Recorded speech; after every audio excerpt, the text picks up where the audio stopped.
Everybody. Here we are coming up on that full moon, exciting full moon.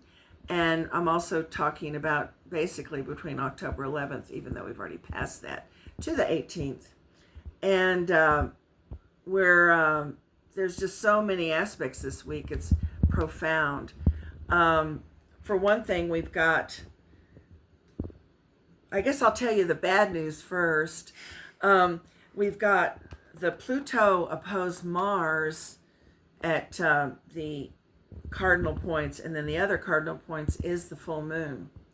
And the full moon is like also the sun is conjuncting Mercury and the moon is conjuncting Chiron. So we got this grand cardinal square, all 4 points of the cardinal signs in a square with Mars and Pluto. Does that sound ominous? Yes, it does sound ominous. Sorry, but I don't plan this stuff. And, I could be wrong. What Ptolemy said apparently is that there is no wrong astrology. There are wrong astrologers. But most of us have a consensus on this Mars-Pluto opposition. And also it does have a lot to do with people's healing and teaching, because Chiron is involved as well as Mercury, another teacher healer planet. So, it just looks really gnarly, y'all. I mean, we all know that the warlords are having a lot of fun with their bombs, I guess. We all need to do whatever magic, prayer, spiritual, what have you, on this full moon, which will be on Thursday at 5:26 a.m.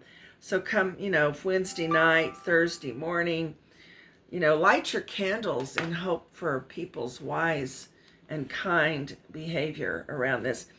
And then when it comes to a personal level, we'll also have to deal with ourselves. It's the kind of full moon where people can actually burn bridges when they're actually just trying to be straightforward. But our words might come out more intense than usual, especially if you have a tendency with Martian ways. So we have to really be careful what we say in a way. I mean, it is a good time to be upfront, but it's a hard time to be upfront at the same time because it might come out just so bad. And part of that is even just with a Mercury square Mars, we have that, but it's emphasized by the full moon.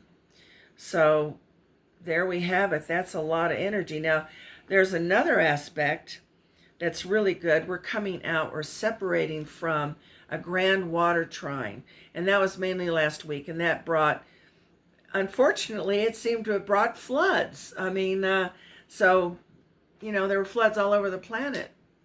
I mean, part of it is eclipse oriented, but still a grand water trine, I would think better of the trine part. So anyway, we've had to deal with that. But we're also having a grand earth trine, which was actually yesterday on Sunday, the 13th, I think it was. Or no, the 14th. No. What is today? Today's the 15th, so it was on Sunday. That was the 13th. Okay, so we did have a grand earth trine, which probably just made us feel pretty good on Sunday. I mean, it was a good day. But we also have coming up which is more long-lasting and actually for a couple of weeks, is a Uranus-Neptune sextile going into the sun as a yod. And that's 150 degrees between both of those planets. And in the midpoint, we've got Pluto. No, in the midpoint we have Chiron. And then Pluto's over on the side. So what I keep thinking about this triangle that kind of encompasses all these planets that are at the very latter degrees of these different signs that we have, it reminds me of a hand. I mean, they usually call that the hand, the yod, the finger of God. They call it that in astrology. But it's also reminds me of a bigger hand than what a yod is, usually 2 points. In this case, we've got 4.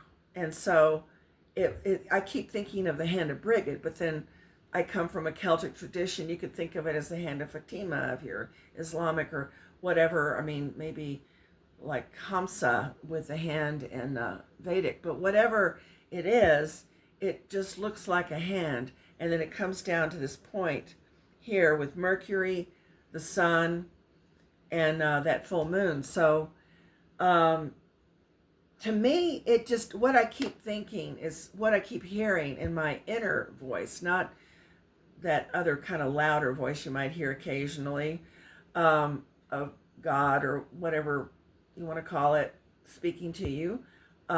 It's like kind of a background of like angelic choir kind of stuff, which, funny thing about when you hear angelic choir kind of music, it's not necessarily good. It can be bad too. It's like a horror show. When you hear the angelic music before something really weird's going to happen because of the devil, or but other times it can be where it's something very high and beautiful and wonderful and godly and all that stuff. So it doesn't mean we know what it means, is what I'm feeling about angelic choir music. Though I have had some really profound experiences myself, and I know many people who have, where they hear this magical music. Sometimes people hear it when they're dying, but you can hear it in your life too. And so it just feels like there's so much drama right now, and that we're all going to have to just do our best, and do your best not to hurt anything, I guess, except for in self-defense. It's a funny thing to say, but sometimes that comes up. But we have to be careful about protecting our own anger, that it doesn't make our lives worse. So that's Mars for you, and that's Mars Pluto. What Rick Levine says, I've heard him say, that Mars is the battle and Pluto is the war. And seriously, in the last few years, every time we've had Mars, Pluto, or Saturn and Mars, we've had major escalation or wars starting. So everyone's just got to really, it's just very, very intense. And I don't want to be the voice of doom. Don't shoot the messenger just because of Mars. But it's true. It's just kind of an intense time, and we're all going to have to be careful. So as if it already hasn't been intense enough and weird as all get out lately anyway. But anyway, so I thought I'd talk about aloe vera plant. It's Mars ruled according to Culpeper. So we'll go over and look at it. I had to bring my plants in. So this is the very familiar aloe vera plant. I had to bring all my plants in amidst all my moving stuff because the weather's changing here in the mountains of New Mexico. This plant, like I said, is Culpeper said it's Mars ruled, which is interesting because sometimes Culpeper will say it's a planet ruled because it acts like the planet. This is more like it heals what the planet does. Mars rules fire, and aloe heals fire. It calms the fire. And I've heard people say it is Martian ruled, many times anyway. Like, so it does. It heals the fire. And so if you go to a southern place like Mexico or Hawaii or someplace where the aloe is growing and likes to grow in the shade in a sunny place, it likes dappled sun. It doesn't want direct sun, or it will turn brown. It's not dead when it does that, but it's happier when it's green, I think. At least it looks that way. And oftentimes then when you're out, when it's growing in the ground in a place where it won't freeze, the flowers will grow, and you can make a flower essence out of it. So it's one of those things where us Westerners might want to go to some place to chill out. Well, that might be the first thing you want to do, is pick an aloe plant. If you're going to a tropical place, when you see it, pick the flower and put it in a little bit of water and drink it, because as a flower essence, it is for burnout. And a lot of us Westerners are going to the tropics because we're burned out with our lives in the Western world, too many jobs and all that. So we have that going on, and then we have with it also, it will heal the sunburn. And so it's always good to have a leaf of that, because it's one of the fastest things I've ever seen to heal a burn. You just open it up, and you have that fleshy, beautiful clear liquid inside, and you can put it on any kind of burn and it will just start to heal right away. And especially with sunburn, if you keep putting that on even on the fairest of skin, you can heal it so much quicker just by putting aloe. And sometimes overnight it can be just gone, the whole sunburn altogether. So aloe is definitely for intense times, and I would say the flower essence is excellent for right now because of the intensity of the planetary alignments. They're just so yeehaw, they're not easy. So y'all take care, and I'm sorry about my grin. I have kind of a sardonic humor. So anyway. What about your radio show? Oh, the radio show. Every week is the KNCE radio show, and it's at 4 p.m., 93.5 FM, Taos, New Mexico, on Friday. And it is more detailed than what I give here.